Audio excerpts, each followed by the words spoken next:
കോട്ടയം ജില്ലയിലേക്ക് കടുത്തുരുത്തിയിലേക്ക് കേരള കോൺഗ്രസ് ഡർബി നടക്കുന്ന മണ്ഡലമാണ് കടുത്തുരുത്തി. കടുത്തുരുത്തിയിൽ ഇത്തവണ LDF ഫീൽഡ് ചെയ്തിരിക്കുന്നത് നിർമ്മല ജിമ്മിയെ, സിറ്റിംഗ് MLA മോൻസ് ജോസഫ് കേരള കോൺഗ്രസ് ജോസഫ് വിഭാഗത്തിന്റെ പ്രതിനിധിയായി UDF-ൽ മത്സരിക്കുന്നു. സുരേഷ് ഈട്ടിക്കുന്നേൽ അദ്ദേഹം BDJS-ന്റെ പ്രതിനിധിയായി NDA-യിലും മത്സരിക്കുന്നു.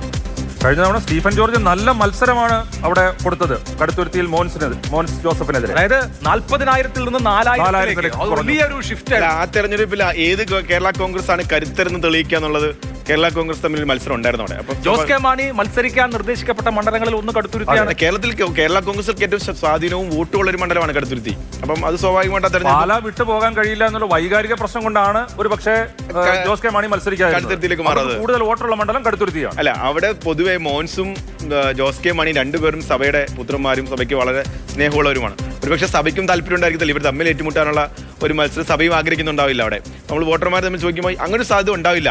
ജോസ് കെ മാണി മോൻസും തമ്മിൽ മത്സരിക്കില്ല. വോട്ടർമാർ തന്നെ അഭിപ്രായപ്പെടുന്നുണ്ട് അവർ തമ്മിൽ മത്സരിക്കാനുള്ള സാധ്യത ഇല്ല എന്ന് വോട്ടർമാർ തന്നെ പറയാറുണ്ട്. എന്തായാലും നിർമ്മല ജിമ്മിയാണ് കേരള കോൺഗ്രസ് മാണി വിഭാഗത്തിന്റെ പ്രതിനിധിയായി അവിടെ വരുന്നത്. കഴിഞ്ഞ തവണ സംഭവിച്ചതുപോലെയുള്ള ഒരു വലിയ ഇടിവ് ഒരിക്കൽ കൂടി ആവർത്തിച്ചാൽ കേരള കോൺഗ്രസ് എമ്മിന് ജയിലിൽ നിന്ന് ആ സീറ്റ് പിടിച്ചെടുക്കാൻ കഴിയും. അങ്ങനെയാണോ ഫലം വരുന്നത്?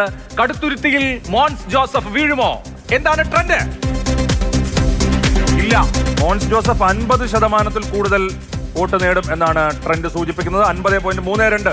നിർമ്മല ജിമ്മിക്ക് 41.58. 8.74% വ്യത്യാസം. അതായത് കഴിഞ്ഞ തവണത്തേക്കാൾ ഉയർന്ന ഭൂരിപക്ഷം മോൻസ് ജോസഫ്. ഉയർന്ന ഭൂരിപക്ഷം എന്നാൽ ഒരു മത്സര സ്വഭാവം കാണിക്കുന്നുണ്ട്. കാരണം ഒരു 10% മുകളിലേക്ക് ഒരു വലിയ മാർജിനിൽ കടുത്തുരുത്തിയുടെ സ്വഭാവം അറിയാമല്ലോ. അതൊരു UDF-ന് വലിയ സ്വാധീനമുള്ള ലോക്കൽ ബോഡി തെരഞ്ഞെടുപ്പിലൊക്കെ UDF-ന് അത്യാവശ്യം മുന്നേറ്റം ഉണ്ടായിരുന്ന മണ്ഡലമാണ്. ഈ 41.58 എന്ന് പറയുന്നത് അത്രയും ശതമാനം വോട്ട് നിർമ്മല ജിമ്മിക്ക് ഈ പറയുന്ന ഈ UDF-ന്റെ മറ്റ് കോട്ടയം മണ്ഡലങ്ങൾ പരിശോധിക്കുമ്പോൾ ഒരു മത്സരമുണ്ട്. പക്ഷേ എന്നാൽ മോൻസ് ജോസഫ് ആത്യന്തമായി വിജയിക്കുന്ന ഒരു സാഹചര്യമാണുള്ളത്. സാധ്യതയുള്ളൊരു സാഹചര്യമാണുള്ളത്. അതെ അതെ.